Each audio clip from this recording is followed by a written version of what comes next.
Hey guys, welcome to our small episode. Sherman, take us away with a quick intro.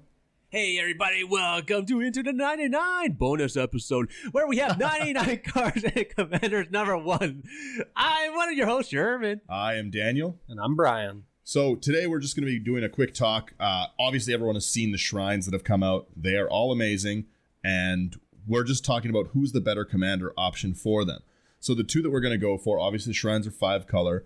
We're going to go over what they do quickly, each of the shrines, and then we're going to go into the 2 main commander options, in my opinion at least, which are Golos, Tireless Pilgrim, and Sisay, Weatherlight Captain. So let's go into what the shrines do first. Sherman, you take us away with them. Okay, so there's 11 shrines total. So each one basically gives you a benefit where if you control, like once you control a certain amount of shrines, you get a certain benefit. Okay, so for example, first one we have here is Honden of Cleansing Fire for 3 and a white. Okay, legendary enchantment shrine. Okay, let's quickly. All of these are going to be legendary enchantments, and that's part of why. Yeah, that's true. It's there. So I just want to quickly put that in because it is going to take up a lot of time to say legendary in all of them. But yeah, they're all legendary. They all trigger. So what does the white do? The first. Okay, first one is at the beginning of your upkeep, you gain 2 life for each shrine you control. Not bad, not great, but it's not bad at all. 2 life a turn though, nothing to scoff at. It's pretty good. 2 life a turn every time you open the shrines. Yes. Yeah. Oh, just when you're going down the list, we're going to do Sanctum last. All right, cool. Okay, yeah. All right, I'm going to go through these as fast as I can here. Okay, so Honden of Infinite Rage, 2 in a red. Okay, at the beginning of your upkeep, Honden of Infinite Rage deals damage to target creature or player equal to the number of shrines you control. Okay, the green one, Life's Web, 4 in a green.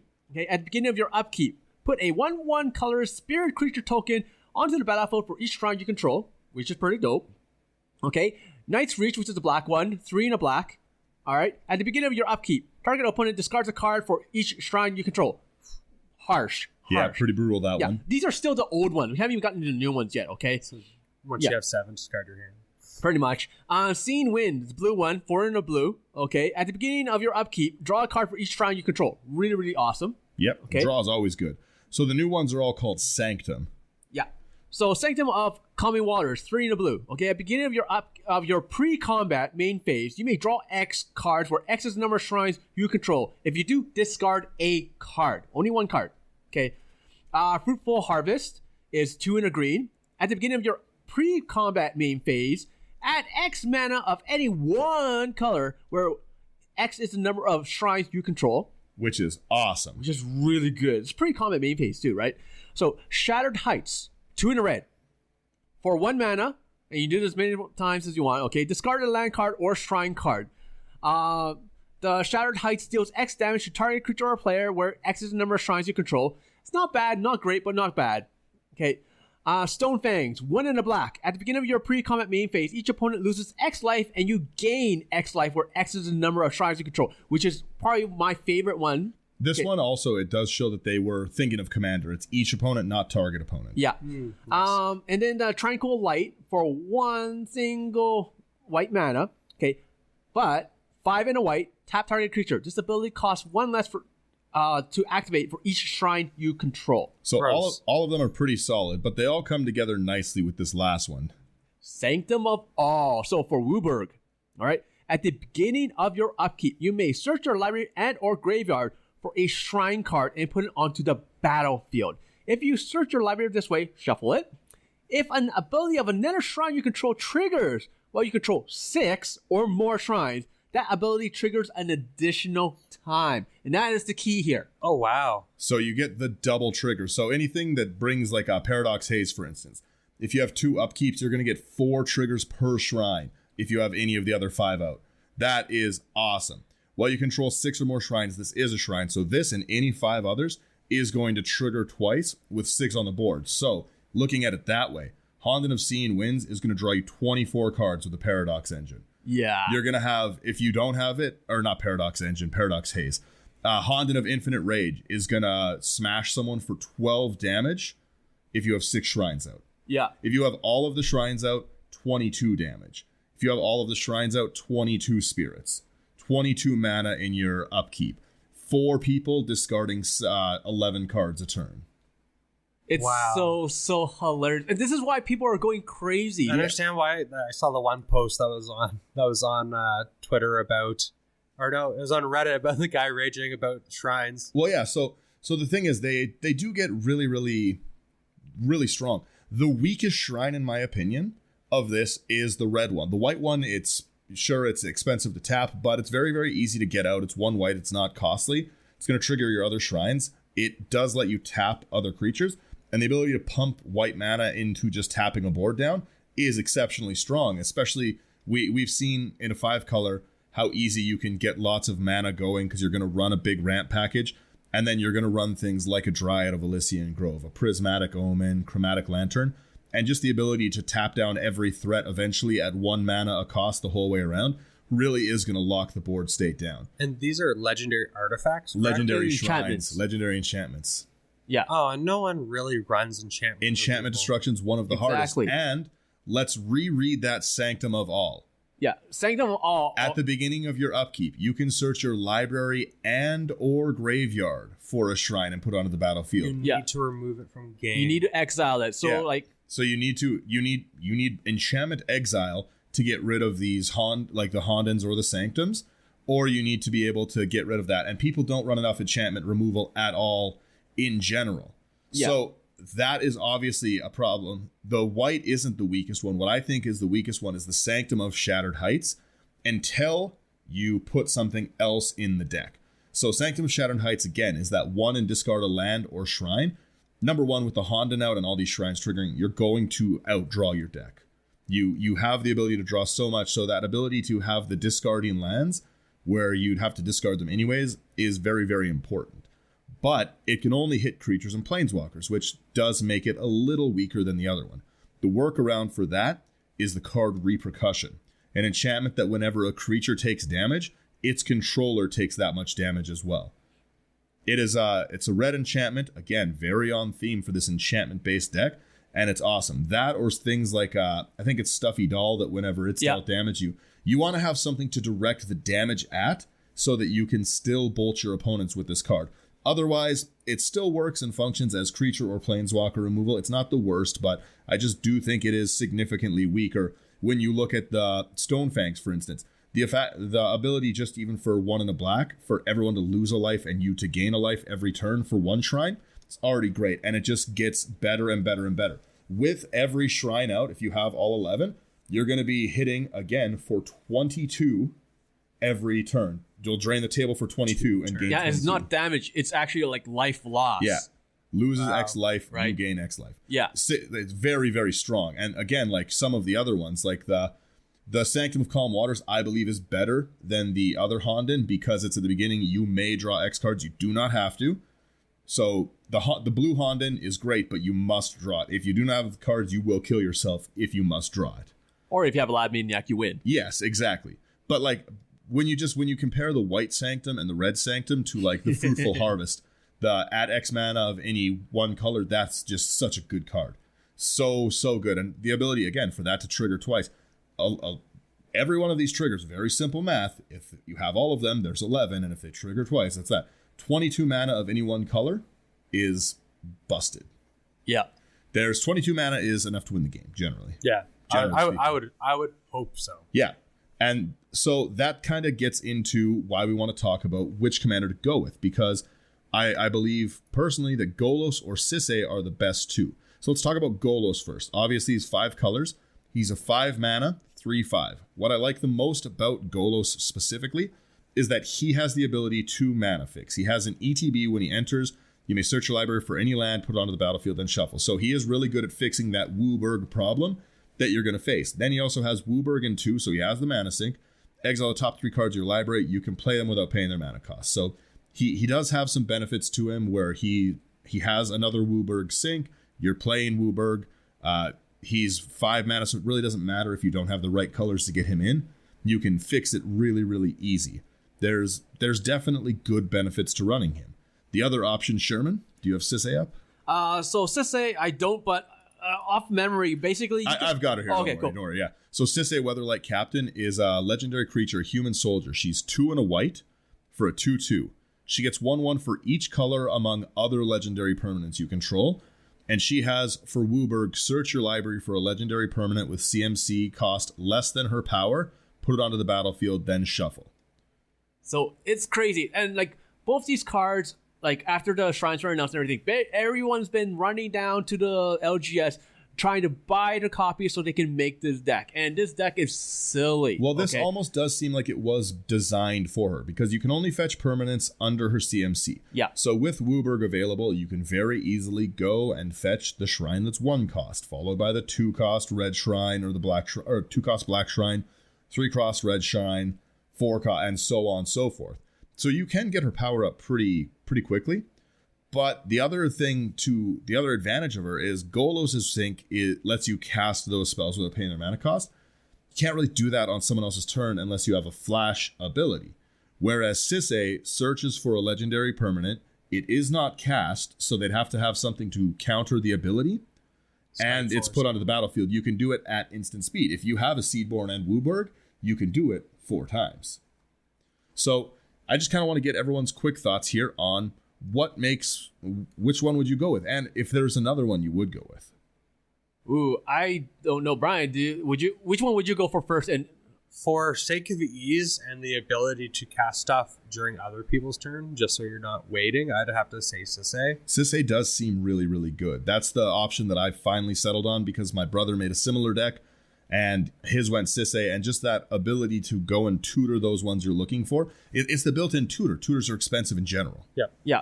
But Golos, like I've seen so many Golos decks where they go off. And I think that's one of the big things to remember is that Golos is just so generic that you can do anything with Golos. You can play Golos whatever tribe you want. Mm-hmm. Yeah.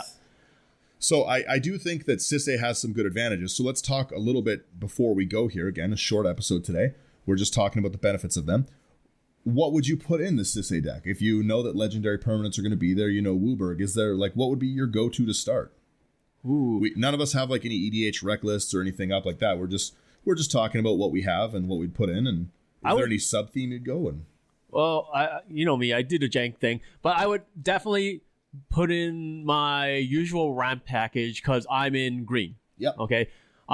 There's a reason why I'm not a big fan of green, just because I tend to put in the same things and I rarely change it up. So, you know, the cultivates, Kodama reaches and all that stuff, just so you can mana fix. Yeah, of course. Yeah. Obviously. Migration path, Yeah.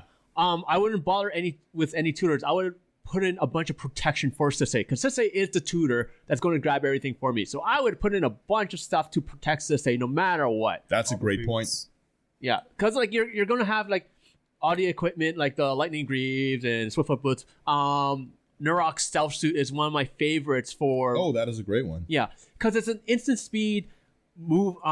You're moving the equipment, equipping different things, right, for 2 blue, right? It's an underplayed card in my opinion. A lot of people mention it, but no one really played with it.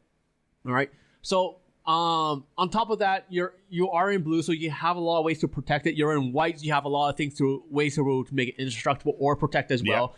But with me, even though we're playing with all 5 colors, we're playing on our shrines, I would literally just put in like maybe 2 basic lands of each other of black, red, and white, and ramp it with nothing but green and blue. Well, that is another good point to remember. You don't, just because it's 5 color doesn't mean you have to build 5 color. No, because like you're if you're going to put in the cultivates and the Kodama reaches or anything, just put in 2 of each color that you kind of need. Fetch the lands you need. Yeah, and everything else, just make it so that you're consistent with everything. So like if I'm putting in the ramp package for green, I'm going to put in like 20 forests and then like, you know, and like 15 lands or islands or something like that.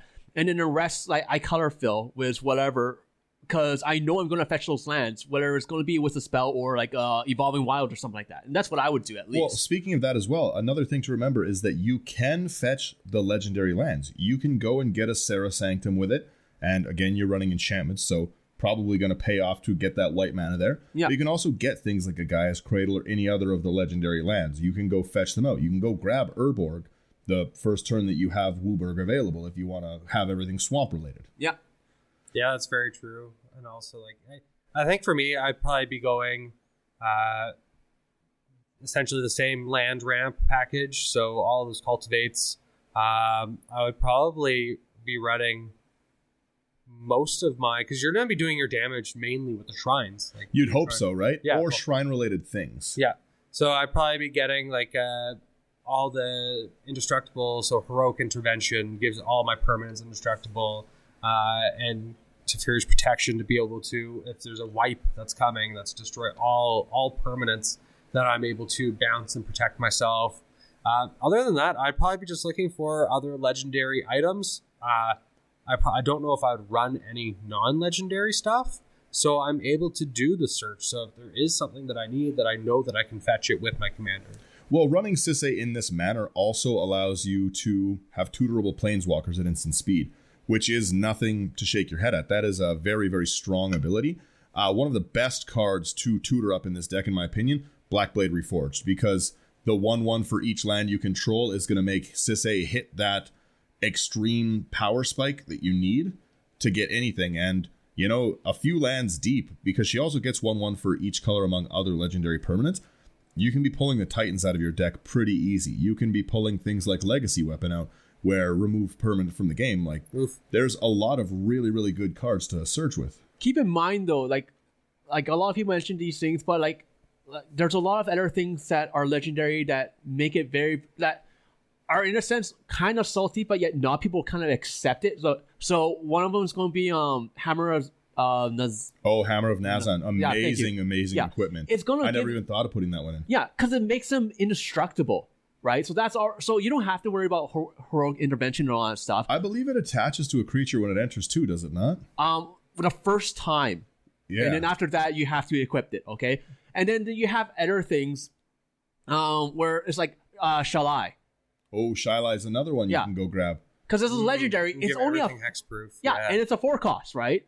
So if you're having all of this extra mana, you can just pump it if you really want. But once again, you're protecting it. You have a flyer. It's annoying, okay? And you can use this as sort of like an offshoot, like secondary win. Your main win is trying to get the shrines out. But at the same time, you want to distract people. Mentioning Shalai as well, you can tutor out Avacyn. Yeah. Yep. And also, like any Aegis of the Gods, isn't he a legendary creature? Oh yeah, the UF hexproof. Yeah. Yep. He only costs 2.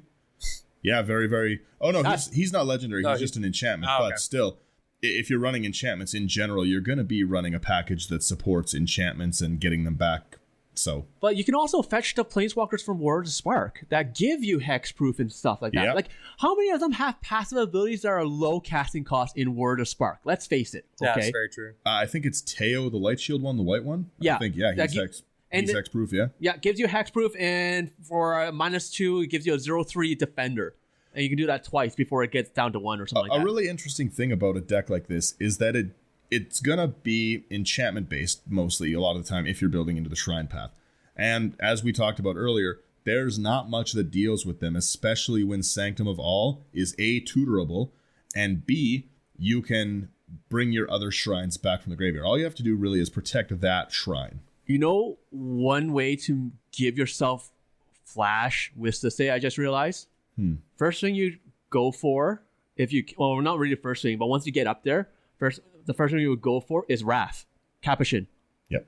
Okay, because now all your historic get flash, right? Well, and if you go, especially the deck that I built, we're going to put up some pictures of it at some point throughout the week. But the one I built is all enchantment based. But I also think that a legendary straight out theme would be exceptionally good in this deck. That's just annoying. I do think for this commander comparison that Sisay just comes out on top. Like the more I look at it, Sisay just seems so much better. We've only talked about Sisay. We haven't even touched Golos. And Golos, like once again, Daniel, you said you can build almost anything around Golos. But Golos is exciting, but again, Sisay is just ability to make a unique deck and then, just do things that you can't in a normal deck, right? Like, again, you can go fetch Elish Norn out. You can get all the Praetors. It's 5 color. You can do a Praetor themed shrine deck. Yeah. Shrine of the Praetors. You do need people to serve at the shrines. Yeah, exactly. There's just with Sisay, it seems the possibilities are endless. I do want to mention one more card before we finally go here, and it's Honor Worn Shaku. Honor Worn Shaku is a mana rock that taps for 1 colorless, and it lets you tap legendary permanents to untap Honor Worn Shaku. Yeah, artifact.